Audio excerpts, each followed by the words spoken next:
Amis de la fourmi et de l'aquarium, bonjour. On a souvent tendance à regarder nos aquariums le jour. Tiens, la petite crevette va rentrer dans la grotte. Donc je disais, on a souvent tendance à regarder nos aquariums le jour lorsqu'ils sont bien éclairés, qui fait ressortir les couleurs de nos poissons. Et on ne regarde pas souvent la nuit, à part lorsqu'il y a des escargots qui mangent les feuilles de nos plantes. Là, il faut les capturer, ces mollusques à coquilles. Il y a des escargots là-dedans, mais ils ne mangent pas les feuilles des plantes, ça va. Tiens, qu'est-ce qui se passe? Je croyais que la graffe d'œuf des crevettes restait suspendue sous l'abdomen et qu'elle ventilait les œufs en bougeant ses préopodes. Peut-être qu'elle peut sortir la grappe pour retirer les œufs qui ne sont pas fécondés ou avortés. On dirait bien qu'elle les nettoie là, regardez. C'est étonnant quand même. J'avais jamais vu ça. Ah ouais, on dirait bien qu'elle les nettoie, hein. Ou alors, elle les a perdus. Affaire à suivre. Ces crevettes sont des Neocaridina davidi red cherry. Les éleveurs arrivent à obtenir des couleurs vives en faisant se reproduire les plus colorées entre elles. C'est-à-dire qu'il va sélectionner des mâles et des femelles bien roux, les plus rouges possibles du moins. Et les petites crevettes qui vont naître de cette union, ils vont encore sélectionner les plus rouges, et ainsi de suite. Et il arrive à avoir ces red cherry, là, des crevettes bien rouges. Et alors les femelles sont plus colorées que les mâles. Maintenant il y a aussi des bleus, qu'ils appellent les Blue Dream, et puis des jaunes, des yellow. Alors le problème avec ces crevettes, c'est que lorsqu'on les a dans l'aquarium, elles se reproduisent entre elles, et en plus elles sont très fertiles. Alors au bout d'un moment, eh bien, elles redeviennent de la même couleur qu'elles sont à l'état naturel dans le sud-est asiatique d'où elles viennent.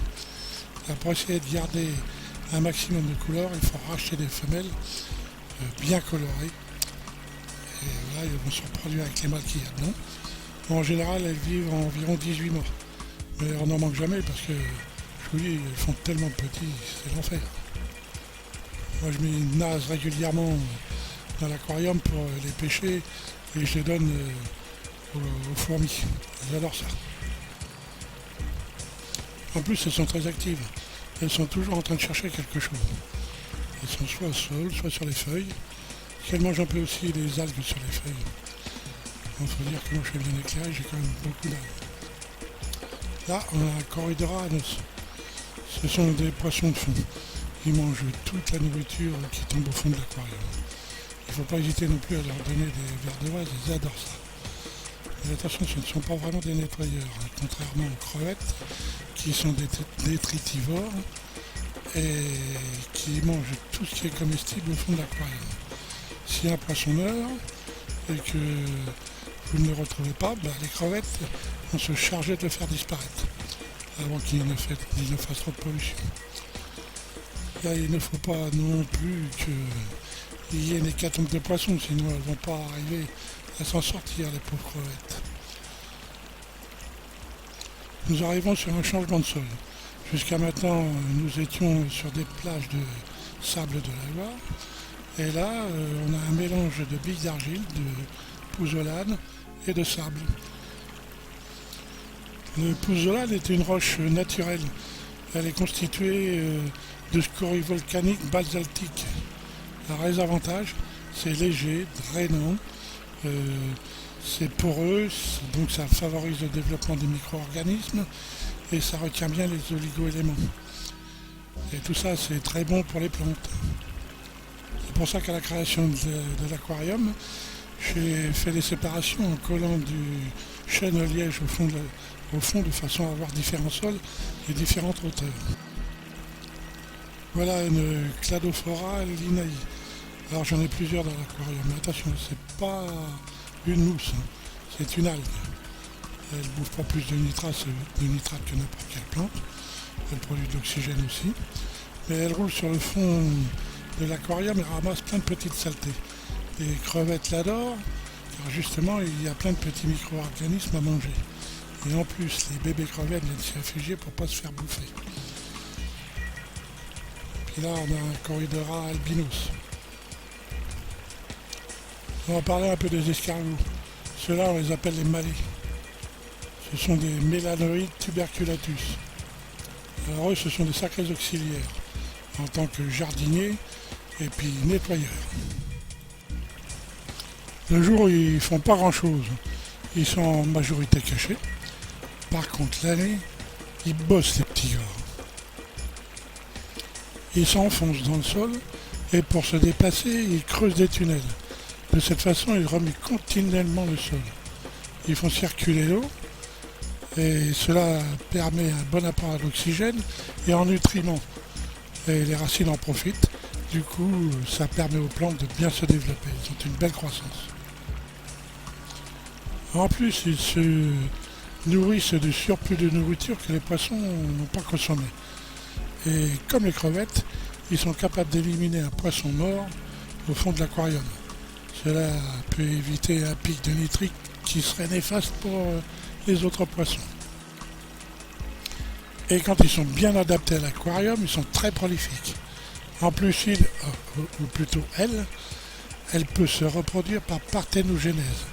C'est-à-dire que madame n'a pas besoin de monsieur pour faire des petits. En plus, avec eux, vos plantes ne risquent rien. Ils ne mangeront que les feuilles qui sont en train de se décomposer au fond de l'aquarium, comme les crevettes d'ailleurs. En plus, comme ils remuent continuellement le sol de l'aquarium, il y a plein de micro-organismes qui remontent, plein de petites nourritures et tout ça, et on voit les corridoras qui viennent récupérer tout ça. Et attends, on va regarder avec la lumière. Vous voyez tout ce qui bouge là, tout ça, c'est des micro-organismes. Regardez, la crevette elle en profite. Elle ramasse tout ça, elle se nourrit avec. Je vous dis, c'est des très très bons auxiliaires. Ils sont terribles. En plus, ça me fait marrer quand je les regarde, parce que c'est des vrais petits bulldozers. Regardez ça, comment ils remuent. Regardez, cette bille, elle fait plus d'1 centimètre de diamètre. C'est voir, ils bougent le sol d'une façon... Regardez. C'est lent, ils ont une force terrible. Remarquez, l'escargot n'est qu'un muscle. Allez. Regardez la profondeur, là. Il y a au moins 1, 2, 3 centimètres, là. Regardez ça. Toute une ligne là dans le fond, ils sont à près de 3 cm de profondeur. C'est une crevette qui a trouvé un passage. Je sais pas où elle remonte. On va la suivre un peu dans les hauteurs de l'aquarium. Bon, bah, qu'est-ce qu'on retrouve? Toujours pareil, les crevettes. Ah, tiens, voilà, là, c'est un platy. C'est une mère platy. Regardez le ventre qu'elle a. Elle va bientôt faire des petits. Là, ça bouge moins. Ici, un platy. Là,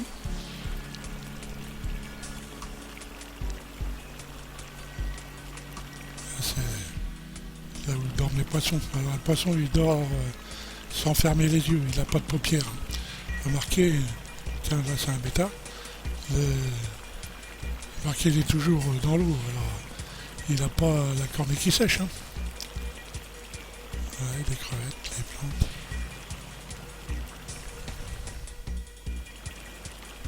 Zoom. Les crevettes. Voilà, ça bouge pas beaucoup. Les corridoras qui se reposent.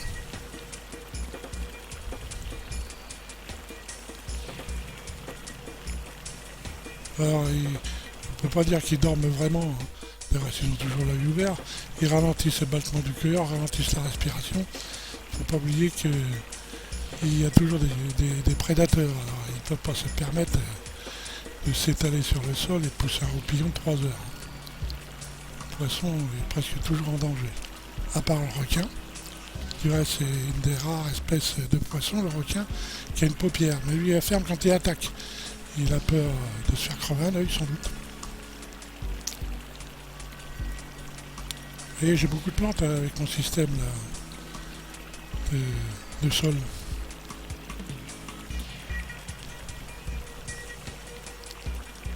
Bon, bah, on va avoir fait le tour, hein.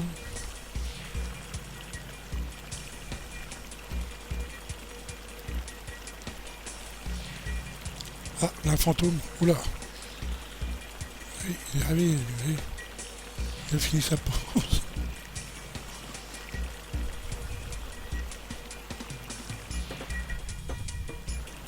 Ouais, ah, bah, voilà. Il s'est mis dans sa grotte pour dormir. Bon, bah, on va faire comme lui, on va aller mettre la viande dans le torchon. Si ça vous a plu, n'hésitez pas à laisser un petit pouce. Et bonne nuit, à la prochaine.